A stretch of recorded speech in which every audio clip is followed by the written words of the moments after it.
Control नहीं कर पाते, 2-3 दिन तक करो फिर। नहीं बच्चा, ऐसे पता तो है ही, आप ही करते हो। अब इसमें क्या है कि शासन की जरूरत है। आप अपने मन को शासन में लाइए।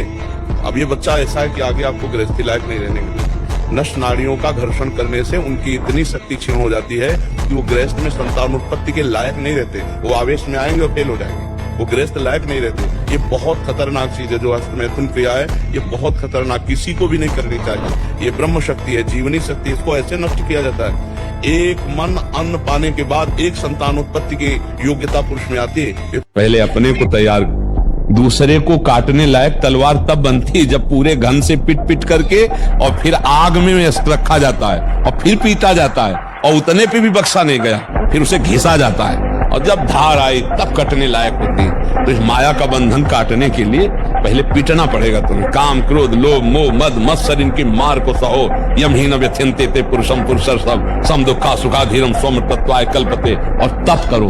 प्राण, मन और ब्रह्मचर्य तीनों का संबंध है। ब्रह्मचर्य क्षीण, प्राण स्थूल, मन चंचल। ब्रह्मचर्य करेक्ट, प्राण सूक्ष्म, मन शांत, प्राण सूक्ष्म, ब्रह्मचर्य ठीक। प्राण सूक्ष्म, मन शांत, ब्रह्मचर्य ठीक। तीनों का तारतम्य ठीक ब्रह्मचर्य का पालन करना। ब्रह्मचर्य ताकत देता है जिससे हम अध्यात्म में चल पा रहे हैं। Please never compare yourself with a brahmachari. ऐसे थोड़ी उत्साह से संपन्न रहो, हर सफलता को प्राप्त करने के अंदर असफलता को रौंदते जाओ। एक बार असफल होंगे, 2 बार असफल होंगे, 3 बार असफल होंगे, चौथी बार मुझे ज्ञान हो जाएगा मैं क्यों असफल हो रहा हूं, और उसमें निकल जाएंगे। ऐसा नहीं कि किसी के भाग्य में इतना ही लिखा है कि हर बार असफल होता ही चला जाए, ऐसा कभी हम नहीं मान सकते। हमारा मनुष्य जीवन कोई पशु जीवन नहीं है कि हम केवल प्रारब्ध के अधीन है। हम नवीन कर्म करके नवीन प्रारब्ध की रचना करने आए, हमें निराश नहीं होना। तो आगे चलकर तो कोई काम आदि रह ही नहीं जाते, सब भगवत स्वरूप हो जाते हैं, सब भगवान है, सब में प्रभु ऐसा अनुभव होने लगता है। पहली बात तो घबराओ मत, ये जो हमारा रोना धोना शुरू हो जाता है ये सबसे बड़ी हानि है। शत्रु पक्ष के लिए तुम इतने कमजोर हो गए हो। अरे भाई ऐसा नहीं, हम भगवान के बच्चे हैं यार, मतलब ऐसा क्या, वो भगवान की शक्ति से शक्तिमान होकर त्रिभुवन में झंडा फहरा रहा है और हम भगवान के बच्चे होकर रो रहे हैं यार, कैसे? मतलब हम भगवान को अपना नहीं माने, इसीलिए सच्ची बात है जिस दिन आप अपने गुरु के हो जाओगे, भगवान के हो जाओगे, तो आपके अंदर एक तेज आ जाएगा, एक शक्ति आ जाएगी, सबसे लड़ने की सामर्थ्य आ जाएगी। साधु अकेला होता है, पूरा संसार एक तरफ होता है। सच्ची बात वाले में जो सत्य मार्ग के साधु है अकेला होता है, हर संसार का व्यक्ति वस्तु स्थान उसको परास्त करने के लिए होता है, और वो अपने चिंतन को सबसे समेट कर एकमात्र भगवान में लगाता है। तभी जयति जयति जब उच्चरे, तभी उसको नमस्कार करते हैं, उसे प्रणाम करते हैं।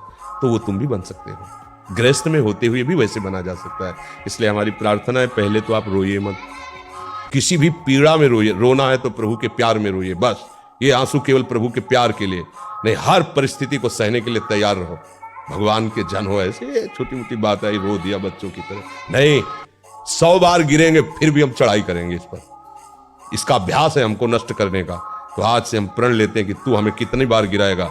अविनाशी का बच्चा हूं, अविनाशी ही हूं, शरीर बदलते रहेंगे लेकिन हम तेरे को देख लेंगे एक दिन तुम जीत जाओ। जब तक बल रहा गजेंद्र में भगवान को याद नहीं किया, और जब जाना कि एक ही झटके में गिरा ले जाएगा तुम्हारी, तो जब तक अहंकारी को चोट नहीं पहुंचती अहंकार में, तब तक वो भगवान और संतों को नहीं मानता। और जब एक बार उस पर प्रहार होता है तब उसको समझ में आता है कोई भगवान है, कोई है जो विश्व का विधाता है। इसलिए आप लोग तो ये उनकी बातों में प्रभावित मत होना और उनकी चिंता भी मत करना, क्योंकि एक जगह ऐसी है जहां एक दिन सबको लौट के आना पड़ेगा। आज नहीं तो कल तुम्हारा दिमाग जब थकेगा और संकट में फंसेगा, तब तुम्हें नजर आएगा कि कोई है अगर तो ईश्वर है, वो मुझे बचा सकता है। पक्की बात समझ लेना। यहाँ स्वतंत्र नहीं, कर लो पापाचरण, जहाँ परिणाम आएगा तब तुम्हें ईश्वर की याद आएगी, पक्का आएगी। मन पछताई है अवसर बीते, अभी अवसर है तो मनोरंजन कर लो, अवसर हटेगा तो भोगला करो। अगर आप 5 वर्ष ब्रह्मचर्य रहे केवल इसलिए कि जो हमारी संतान हो वो बहुत देशभक्त, हरिभक्त, बलवान, विद्वान, ज्ञानवान हो, और आप नियम से दोनों भजन करो, और 5 वर्ष बाद गर्भाधान करके संतान उत्पत्ति के शास्त्र सिद्धांत अगर वो महापुरुष न पैदा हो तो बताना। ये जो लोग कहते हैं ना कि अरे बाबा लोग सब कहते हैं, देख लेना तुम्हारी पूरी खा पानी पा जाएगी। अगर बादाम ज्यादा खाओगे तो लीवर खराब हो जाएगा, देख कुछ दिन बाद देख लेना। ब्रह्मचर्य ही महान सामर्थ्य, परम पुरुषार्थ, भगवत प्राप्ति का प्रबल साधन है। परम सुख का, परम शांति का, परम स्मृति का ये प्रधान साधन ब्रह्मचर्य है। जो इस साधन से हीन है वो मृत है, पर जो भी परम सुख, परम आनंद और लोक में उन्नति, परलोक में परम पद, उसे ब्रह्मचर्य अवश्य धारण करना चाहिए और धैर्य से समझना।